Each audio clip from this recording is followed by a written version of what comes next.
I'm about to start my photo walk, and I made a little bit of an update. Rather than taking my Voigtlanders out, I'm going to take out the Leica Summicron SL 50mm f2.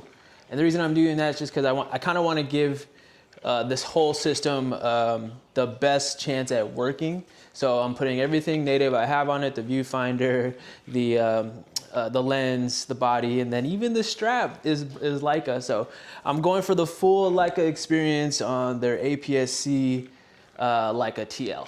Originally I wanted to head towards Hollywood, but I think I'm just gonna go down Melrose. I don't really, or maybe even Larchmont. I don't really want to attract too much attention to myself, or I just want to test out the rig and give you guys some feedback on what I think about it. Another thing I'm gonna do is I'm gonna limit myself to 36 frames, kind of emulate shooting analog. And really all it is an exercise to limit my options, you know, and think more intentionally with the photos that I'm taking. I'm also gonna shoot in monochrome. I'll keep the raw files just to kind of leave that option open, but as far as the experience, the user experience, and how I'm exposing for a monochrome image. So more to come on that. I haven't done this in a long time. I'm looking forward to just walking around and kind of meditating and listening to some good music and just breaking up, you know, mixing up my photography. You know, it's been great working in the studio and working with subjects, but I need a break. I need a breather, and that's what this is for. Is kind of just to mix it up and remind me to take things slow and enjoy the whole process, enjoy the whole workflow, enjoy the cool little, you know, the knickknacks that you get. So I'm excited to see what I get with this. And again, 36 frames monochrome. See what we got. All right, let's see. I haven't gone far, but I've taken enough to actually really get a feel for the experience. And honestly, oh man, this might be my new favorite camera for a while. Having the viewfinder really improves the experience for me.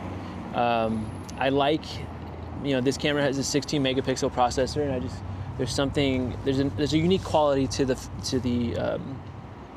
images, and then paired with the 50mm f2. Wow, and even in monochrome, like, oh wow, there's details in the clouds. There's a lot of range in the grays. I really love, you know, yeah. So I have it in auto ISO. And it seems to have controlled the highlights really well. I believe I have it in multimeter mode, so it's collecting various points of the sensor for to balance the exposure. But yeah, man, so far I'm really enjoying this experience. I'm enjoying the outcome.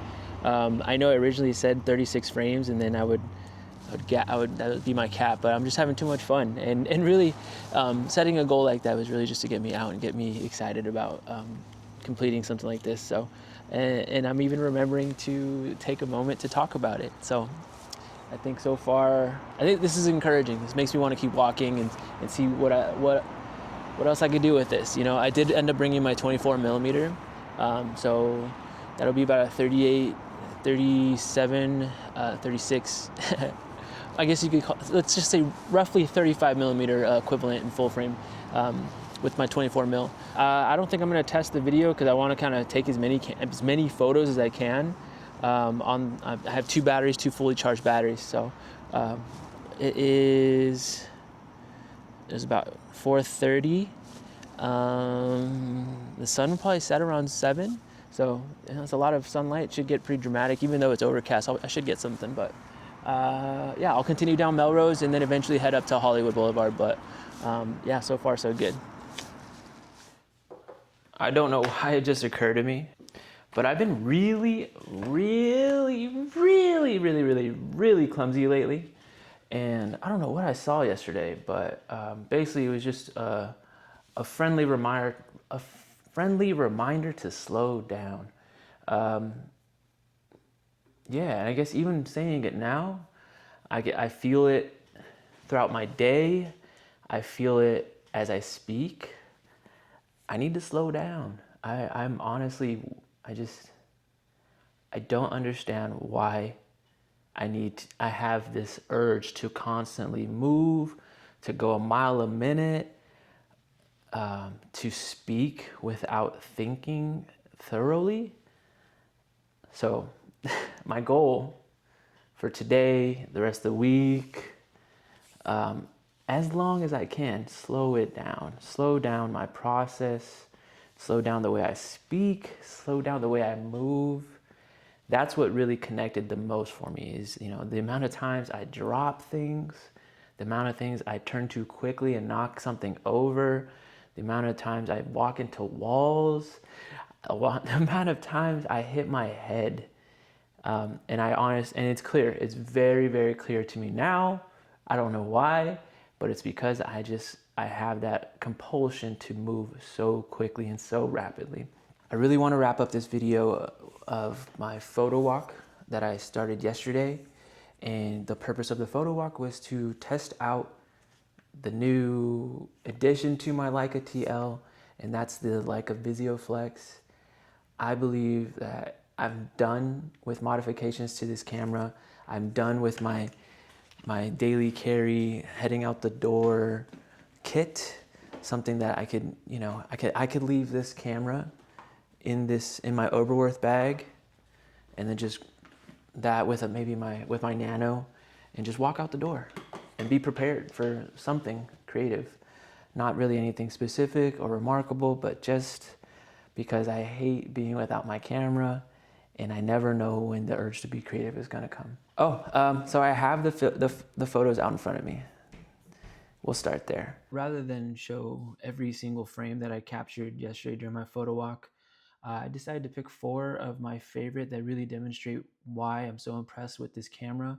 And it's specifically how well it manages the highlights versus the shadows and the depths of the range in between. This is a straight from the camera JPEG in monochrome, and you can see there's really no highlights blown out anywhere, and at the same time there's really no darks or shadows or blacks that are super crushed. There's details from underneath the basketball to the hot side of the street lamp. In the next photo I have is the sidewall of a building that was in direct sunlight. I took it because of the, I don't know if it's a company logo or whatever it is that's above the address of the building. It appears to be like an open film canister with the film reel inside. It kind of reminded me of a toxic logo, so that's why I captured, or what drew me to this image. But what I want to highlight and call out is the controls of the highlights and the details in the shadows of the tree in the foreground. And then here is the only portrait I took during my walk. I kind of wish it would have focused better, maybe more on the eyes. It looks like it caught maybe the tip of the nose, but I really like how there's details in the darks versus the lights.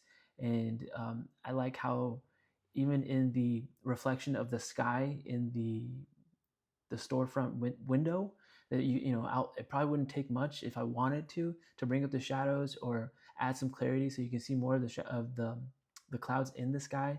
I think, and then same thing with the eyes. I'm sure I could raise some of the shadows in the eyes. I see there's a little bit of detail in the depths of his eyes, but again, another great example of the range that this color has straight out the camera. The last image I took, and I think in the moment I wanted to test the focusing distance, and again, the range of highlights between the highlights and the shadows is so beautiful. And that's it. I started this video yesterday. I think I stayed on topic better this video. We shall see. I'm about to edit, but I appreciate you guys coming along. Any advice that you guys have as it relates to creating content, as it relates to refining your process for posting to YouTube specifically, I'm interested. I'm very interested. I know that people have done this hundreds of times before. It excites me.